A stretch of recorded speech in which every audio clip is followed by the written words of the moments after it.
आजकल जो फ्रॉड हो रहा है, जिस बैंक से आपका पैसा कट जा रहा है, तो किस किस तरीके का, वो तरीका क्या क्या है जिसके माध्यम से साइबर फ्रॉड किया जा रहा है, कुछ 8-10 पॉइंट पे हम लोग बात करेंगे। उसके बाद कैसे उससे अवेयर रहें ताकि हम लोग बच सकें।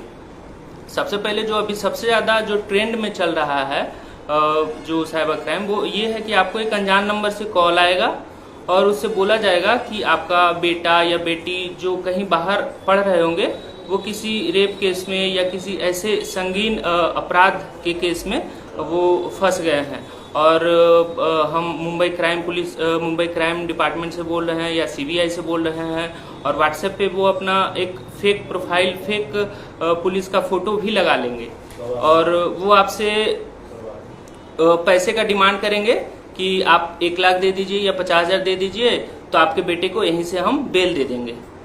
तो इस तरीके का फ्रॉड अभी आम है और ये खास करके पाकिस्तान से +92 वाले नंबर से या नेपाल से ये सब ऑपरेट होता है।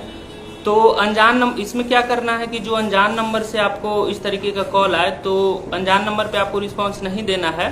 सबसे पहले अपना जो आपके जिसके बारे में वो बोल रहा है कि आपका बेटा या बेटी यहाँ पे फंस गया है, उससे बात करने का कोशिश करना है और किसी भी तरीके का पैसे का ट्रांजेक्शन ऑनलाइन नहीं करना है। ये एक तरीके का है। और जो एक और है कि जिसमें आपको बोला जाता है, वही अनजान नंबर से कॉल आता है, बोला जाता है कि आपका इलेक्ट्रिसिटी बिल अपडेट करना है, उसके लिए व्हाट्सएप पे हम आपको एक फाइल भेजते हैं, उसको डाउनलोड कीजिए और उसमें जैसे जैसे हम बताते हैं वैसा वैसा अपलोड कीजिए। और लोगों को लगता है कि ठीक है, हम इसको कर देंगे तो मेरा बिल अपडेट हो जाएगा। तो जैसे ही व्हाट्सएप पे एक एपीके फाइल आता है, एपीके लिखा हुआ फाइल जब भी आता है और लोग जैसे उसको क्लिक करते हैं, उनका व्हाट्सएप पे मोबाइल फोन हैक हो जाता है।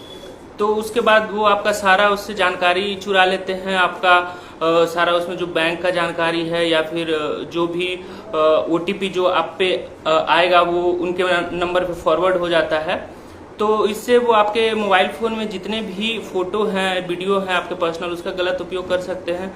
फिर जो आपका बैंक है, बैंक खाते का जो मोबाइल नंबर बैंक में दिया हुआ है, अगर वो मोबाइल नंबर उसी मोबाइल फोन में है तो वो आपके बैंक से पैसा भी निकाल सकते हैं। तो इसमें क्या करना है कि अनजान नंबर से व्हाट्सएप या अनजान नंबर से या किसी भी नोन पर्सन के द्वारा अगर एपीके फाइल भेजा जाता है, तो पहले हमको वेरीफाई करना है। अगर हमको कुछ समझ में नहीं आ रहा है तो एपीके फाइल डाउनलोड ही नहीं करना है, जिसमें एपीके लिखा हुआ हो वो डाउनलोड नहीं करना है, क्योंकि जैसे ही आप उसको डाउनलोड करेंगे आपका फ़ोन हैक हो जाएगा। तो ये तो सबको पता है कि कोई भी लिंक है उसको क्लिक नहीं करना है, कोई ओटीपी आए तो वो नहीं शेयर करना है, चाहे कितना भी अर्जेंट क्यों नहीं हो। तो अब एक तरीके का और अभी कॉल आता है लोगों को, या आपका मेल पे आएगा या व्हाट्सएप पे, कि आपका जो नंबर है वो फर्जी तरीके से किसी फ्रॉड में इस्तेमाल हो रहा है। तो जो आप इसकी डिटेल जानकारी के लिए आप 9 दबाएं या 8 दबाएं या जो भी चीज़ वो बोलेगा, तो उससे आपका फ़ोन ये मैसेज फॉरवर्ड हो जाता है, आपका ओटीपी उसके पास चला जाएगा। तो ये कुछ ऐसे चीज़ हैं साइबर फ्रॉड के जो तरीके हैं आमतौर पे जो अभी चल रहे हैं वो है। और एक और सबसे इम्पोर्टेंट बात ये है कि जो साइबर फ्रॉड होता है, तो अगर जो साइबर फ्रॉड कर रहे हैं उनके अकाउंट से अगर आपके अकाउंट में पैसा आता है, तो जो कंप्लेनेंट होता है, जिसके अकाउंट से पैसा कट के साइबर फ्रॉड वाले अकाउंट में गया और उसके अकाउंट से आपके अकाउंट में पैसा आया, तो फाइनली आपका अकाउंट फ्रीज हो जाएगा।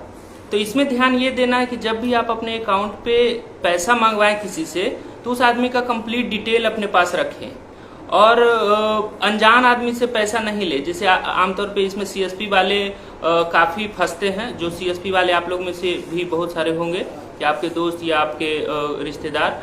तो उसमें क्या होता है कि जो साइबर फ्रॉडस्टर होता है वो जिसके अकाउंट से पैसा कटता है, उसके अकाउंट से पैसा वो सीएसपी वाले के अकाउंट पे भिजवा के उससे कैश ले लेते हैं, या दुकानदार के पास भिजवा के उससे कैश ले लेते हैं। और जो साइबर पुलिस पोर्टल पे कंप्लेन करने पे वो अकाउंट उनका फ्रीज हो जाता है और वो अभियुक्त बन जाते हैं। तो इस चीज़ पे ध्यान देना है कि जब भी हम किसी से पैसा ले रहे हैं अगर अपने अकाउंट में, तो वो वेरीफाई करना है कि ये जो अकाउंट है वो किसका है, उसका सारा डिटेल अपने पास रखना है। इन फ्यूचर अगर कभी पुलिस आप तक पहुंचती है तो उसके बारे में आप उसको बता सके। सोशल मीडिया रिलेटेड फ्रॉड में है कि अपना जो आपका फेसबुक है, व्हाट्सएप है, इंस्टाग्राम है, खास करके लड़कियों के लिए वो अपना जो फ्रेंड सर्किल है वो सीमित रखे और वहां तक रखे जहां तक जिनके बारे में उनको जानकारी हो कि ये है।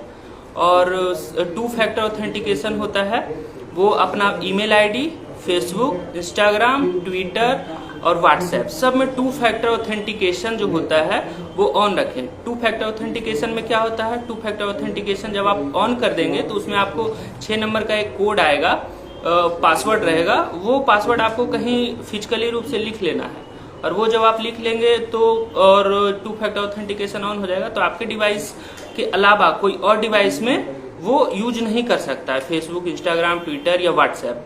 वो आपका हो जाएगा, सिक्योर हो जाएगा। या ईमेल आईडी खास करके। अब देखिए ईमेल आईडी से कैसे फ्रॉड हो सकता है, अगर ईमेल आईडी आप अपना सिक्योर नहीं रखते हैं तब। जितना भी फोन है वो सारा ईमेल आईडी से लॉगिन होता है।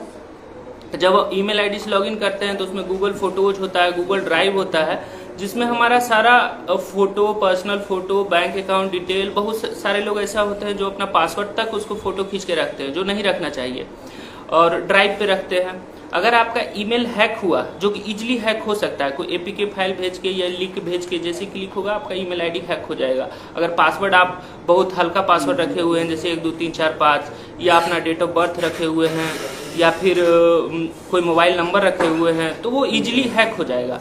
और जब वो हैक हो जाएगा तो आपका सारा जो फोटो है, पर्सनल फोटो, आपके फैमिली का, आपके घर के रिश्तेदार का, वो फोटो साइबर फ्रॉड जो कर रहे हैं उनके पास चला जाएगा। वो उस फोटो का गलत उपयोग कर सकते हैं, उसको एडिट करके, मॉर्फ करके, फेक प्रोफाइल आईडी बना के उसका आपको ब्लैकमेल कर सकते हैं। तो इसलिए जितना भी ईमेल आईडी आप लोग यूज करते हैं उसका पासवर्ड स्ट्रांग रखें। स्ट्रांग पासवर्ड का मतलब है कि special character, capital, small letter और न्यूमेरिक डिजिट, और वो सारा का एक कॉम्बिनेशन करके एक पासवर्ड बनाए। कभी भी डेट ऑफ बर्थ या मोबाइल नंबर या 1 2 3 4 5 इस तरीके का पासवर्ड नहीं बनाए। ये सब लोगों को पता होता है आमतौर पे, हमें भी पता है, आपको भी पता है, लेकिन लोग ऐसा करना नहीं चाहते। उन्हें लगता है कि कुछ नहीं होगा। लेकिन अब चूंकि मोबाइल आपके पास है, आपके पास मोबाइल फोन है, सिम है, वो सिम आपका बैंक में जुड़ा हुआ है, अगर आपका मोबाइल कंप्रोमाइज हुआ तो आपका बैंक अकाउंट भी खाली हो जाएगा। और जैसा कि यहाँ केस आते रहते हैं, कभी किन्हीं का 7 लाख, किन्हीं का 8 लाख, इस तरीके से फ्रॉड हो चुका है। और एक और सबसे इम्पोर्टेंट जो अभी चल रहा है, जिसमें जो पढ़े लिखे लोग होते हैं, जो आमतौर पे खुद को समझते हैं कि हम बहुत समझदार हैं, वो फंस रहे हैं इस पे।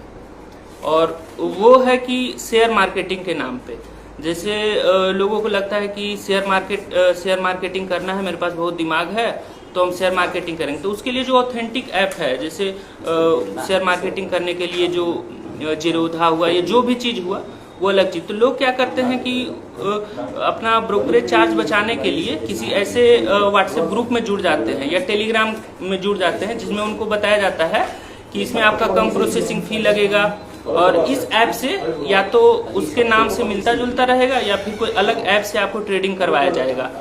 तो उसमें जैसे जैसे ही आप ट्रेडिंग करना शुरू करते हैं, 2 लाख, 4 लाख, 5 लाख, फिर आपको उसमें प्रॉफिट दिखने लगता है।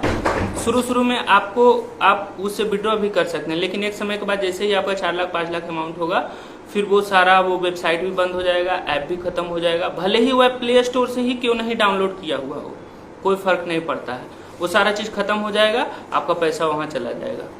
तो कभी भी शेयर मार्केट करने के लिए टेलीग्राम ग्रुप से ना जुड़े, या फिर किसी थर्ड पार्टी वेबसाइट ऐसे जिसके बारे में कोई जानकारी नहीं है, उससे नहीं अपना शेयर मार्केटिंग करें। हमेशा ऑथेंटिक ऐप से करें। और इसमें एक दिक्कत और है, एक चीज और है कि अगर जैसे अनऑथेंटिक ऐप, हालांकि वो आपको प्ले स्टोर पे भी मिल सकता है, तो आपको लगेगा कि वो ऑथेंटिक है, लेकिन उसका जो सोर्स होगा वो ऑथेंटिक नहीं होता है। तो अगर आप उसका यूज कर रहे हैं तो उससे पैसा विड्रॉ कर रहे हैं, जो समस्या आमतौर पे आ रही है। मान लिया 1 लाख रुपए हम लगाए, उसमें 1,10,000 हुआ, हम विड्रॉ कर लिए, तो आप जो पैसा लगा रहे हैं वो किसी और अकाउंट में जाएगा, और आप जो विड्रॉ करेंगे वो किसी फ्रॉड के अकाउंट से आएगा। तो उससे क्या होगा कि फ्रॉड के अकाउंट से आने के कारण आपका अकाउंट ब्लॉक हो जाएगा, और वो पैसा जो आपका दिया हुआ है वो पैसा व्हाइट मनी के रूप में फ्रॉडस्टर के पास चला जाएगा और ब्लैक मनी जो है या फ्रॉड का पैसा है वो आपके अकाउंट में आके फ्रीज हो जाएगा और पुलिस फिर आपको पकड़ेगी। तो क्या करना है, आमतौर पे जो बच्चे हैं सभी के पास मोबाइल होता है, तो वो गेम खेलते हैं, छोटा छोटा गेम, उसमें पैसे लगा देते हैं और उससे फिर पैसा विड्रॉ करते रहते हैं, तो उसमें भी आपका अकाउंट फ्रीज हो जाएगा। सेम पैटर्न कि आप पैसा दे रहे हैं तो किसी दूसरे अकाउंट पे, पैसा आप पे आएगा तो किसी फ्रॉड के अकाउंट से। तो इस चीज़ को भी मॉनिटर करना है कि जो आपके घर में जो बच्चे हैं या फिर आप ही खुद भी अगर गेम खेलते हैं उस तरीके जिसमें पैसे का ट्रांजेक्शन होता है, तो वो कोशिश करें कि नहीं करने का। आपका पैसा भी जाएगा और आप फ्रॉड भी बन जाएंगे। कान, नाक एवं गला की समस्या से है परेशान तो डॉक्टर अभिषेक कुमार है बेहतर समाधान। ENT surgeon doctor Abhishek Kumar नई तकनीक से दे रहे हैं बेहतरीन सेवाएं। संपर्क करें दवाई वाला मेडिकल, डॉक्टर कौशल्या चौक से 10 मीटर पश्चिम, Thawe road, Gopalganj. Like, share, subscribe जरूर करें। धन्यवाद।